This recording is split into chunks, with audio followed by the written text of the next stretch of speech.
Hello and welcome to this tutorial of the Little Loopy Flower, created by Crochetedbytess, or Therese Eghult, or Tess as I call her, and a lot of you other people do as well. I'm here to go through this pattern with you. It's me, Kay, from SistersinStitch, that I share with Tess. I will be, crocheting this with you. And this cute little simple flower is a very good way to introduce you to some 3D crocheting.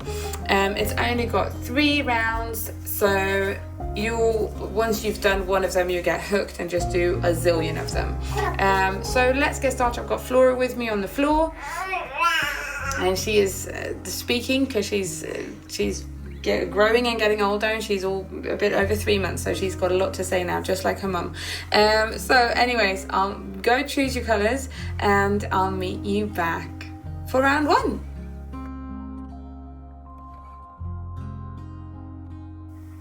Here we go. To start this pattern off, I'm going to just let you know, if you've got the written one, I'm doing it a little bit different. I've not changed the pattern, but I am using yarn A, which is this pink one that I'm using today, for both my first and my second round. So I'm just going to be changing the colour after the second round rather than changing it after the first. Obviously you can make this pattern in any way, shape or form you want to. If you want to have the same colour and do them unicoloured, that's absolutely fine. Or change, well, there's no point of changing them with every round because you're going to cover the second round. Anyways, let's get started and I'll show you. Okay, so first off, do a magic circle with your yarn, and chain 1 to get that started, and 8 single crochets in that magic circle. Now I'm gonna try and not crochet too tightly, because I do crochet very tightly compared to the way that Tess does it, and because this is her pattern, I'm gonna try and not be too tight, because I think it's gonna help me in the end to loosen up a little bit. You have so much to say today, don't you, Flora? Is it just because Mommy's trying to do some work? Might be. Okay, so I've done 1, 2, 3, 4, 5, 6, 7, and 8. Now, as I'm not cutting my yarn just yet, I'm just going to pull on that ring a little bit to turn that into this round that I want it to be. I'm going to do a slip stitch in the 8th instead of cutting and creating and doing an invisible join. Okay, so slip stitch through that, and I will now have my 1, 2, 3, 4, 5, 6, 7, and 8 little stitches. You're a happy girl, aren't you? Okay, so that was actually round 1. So I'm going to stop there and I'll meet you back for round 2.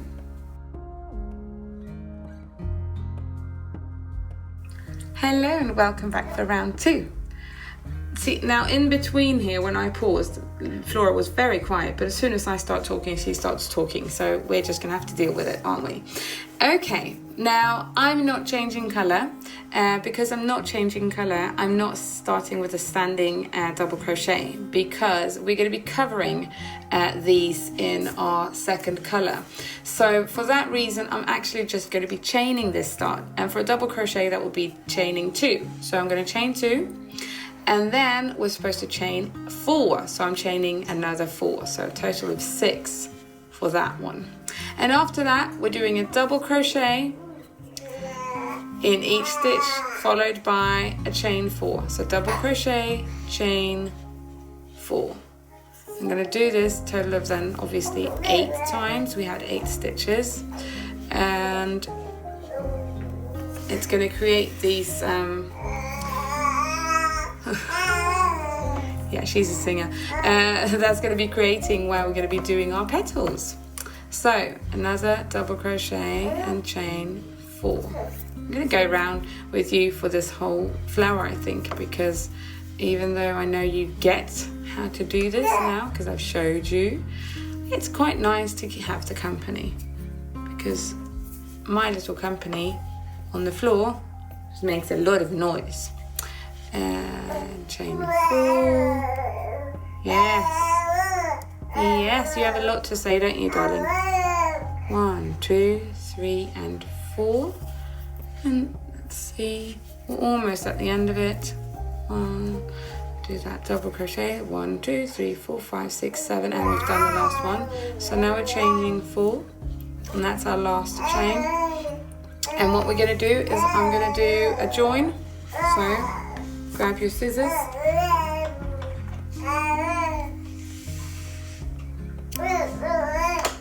Yes, sweetie, I can hear you. As soon as you're big enough and old enough, I'm going to show you how to crochet. So we did this double crochet with chain, so 2 chains there. So I'm going to do an invisible join going in the 3rd chain. Okay, so that means I'm kind of creating the stitch head of that double crochet that I didn't do, but on top of those 2 chains. However, they're all going to be covered, so it is not the end of the world how it looks like, or what it looks like. So as you can see, you can pull on that as well, a little bit tighter if you want it tighter. Here you have it. That's round 1 and 2 done. So that wasn't too bad, was it? So I'll meet you back for a colour change and for the last round.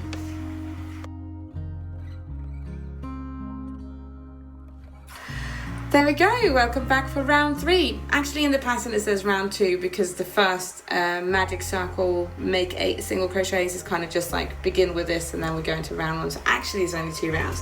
However, I'm calling it round 3. So I've done a colour change here. I'm using this colour called Cantaloupe, and I love the fact that it's called Cantaloupe because Tess always calls it Cantaloupe. I think it's so cute. It's one of those things we keep on laughing about because she just never learns, and I just think it's magical. Anyways, this little flower, it's you can see now what it's going to turn into, and we're going to be creating all of this with just 1 round, which is a very clever way of playing with shape and form in crocheting. So let's just get started. If you look at your pattern, it's going to say 10 half double crochets in the next chain 4 space, so we're going to choose any chain 4 space to start working in, and after that we're going to be doing 9 front post half double crochets around the post, so around the double crochets. Okay, so we're going to be going down like that and then jumping up there, going down like that, jumping up all the way around. Yes, I can hear you, darling. However, I wanted to say that what I'm doing is, instead of doing 10 straight away, because I think this might be because I crochet so much more tight than Tess does, I'm going to start with, in my first, to just do 8.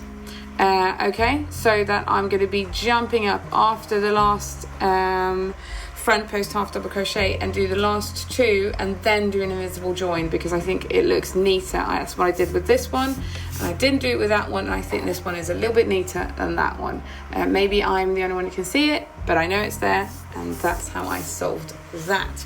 So let's just get started. We're going to be doing half double crochets. So I'm going to start with a standing one, so wrap your yarn around your hook, go into any chain 4 space and do a half double crochet. So grab your yarn and go through all 3 loops on your hook. Now let's see, I'm going to do 1, 2, 3, 4, 5, 6, and 7 and 8. Let's do 8. That's good. You're going to have to be, sometimes you're going to have to pull, depending on how tight you crochet, you might have to pull on them a bit to make them fit, or you might not.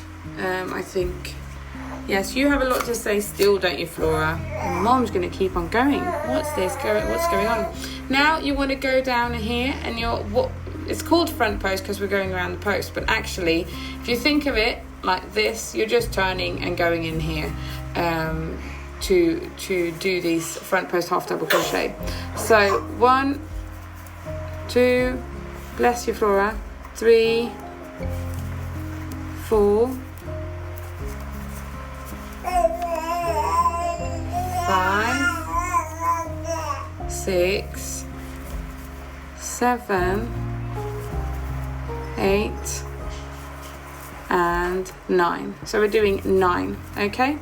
Now we're gonna do 10. See, as you can see, the chain 4 is now twisted behind your work. Can you tell? It's over here. So you're gonna have to kind of grab it and go back there and pull it up all a bit and keep on going. So we're doing 10 double crochets in the chain 4 space. That's now on the back of your work. 1, 2, 3, 4, 5, 6, 7, 8, 9, and 10. There we go. I am now going to leave you just for a minute, and I'll meet you back when you've done to here, because I'm going to tend to Flora, so you don't have to listen to her throughout this whole thing. And I'll meet you back when you've done all of this over here. See you back in a minute.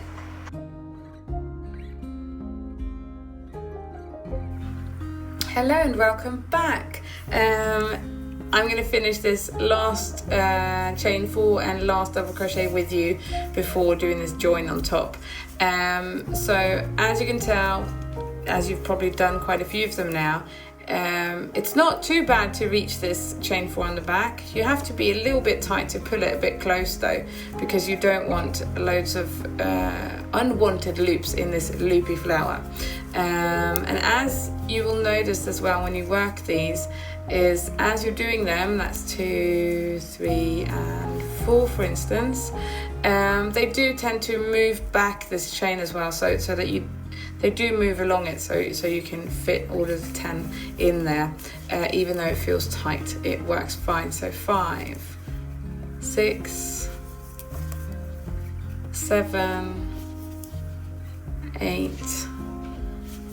9, and 10. Okay, so let's do the last double crochet together, and then go up and do the final 2 up in the chain, and then finish by fastening off. Isn't this a quick flower? So down in this double crochet for this front post half double crochet, 9 of them. 1, 2. Okay, I'm stuck with my yarn. This happens to me a lot. If you've seen the other stuff we've done, you're probably laughing at me now. But this is an amazing little flower. I think it's so sweet. I hope you're enjoying it. They do turn out really cute, and they're so quick. And it's quite nice to do something that's quick and cute, don't you think? So hang on, I've lost count. 1, 2, 3, 4, 5, 6, 7. So really just 7? Okay, well, maybe I'm doing 9 or 10. We'll see. Doesn't really matter. It will be fine in either case. Okay, now this is what I wanted to avoid for my for me, because, and it might be because I do it so tightly. For me to force this to come up there and fasten, it makes it look a bit wonky. So for the second one, I simply, as you know, only did 8 in the beginning chain. So I'm going back in there to do the final 2. So 1 and 2. And now this is where I'm going to be cutting my yarn. Let's get scissors out. Cut a yarn, did quite a long tail there. Rather it be too long than too short. And now I'm going to do an invisible join around that. That's very long tail. There we go. Very long. Going in there. Like that. Okay. Fasten it back. There we go. So you fasten your ends, and that's it. You're done. Isn't that just the cutest little thing? She's done a very good job in designing this beautiful little flower. don't know what you're going to do with them. You can do loads of beautiful things with them. I'm probably going to end up doing loads more because I think they're just that cute. Anyways, thank you for joining me for this little tutorial of the Little Loopy Flower designed by Crocheted by Tess. This is Kay from Sisters in Stitch. If you want to know anything more about what we're doing, just head over to our homepage, SistersinStitch.com. Also here on our YouTube channel you'll find tutorials for a lot of other things, so just browse through and do whatever tickles your fancy. So have a great day and we'll see you soon. Bye!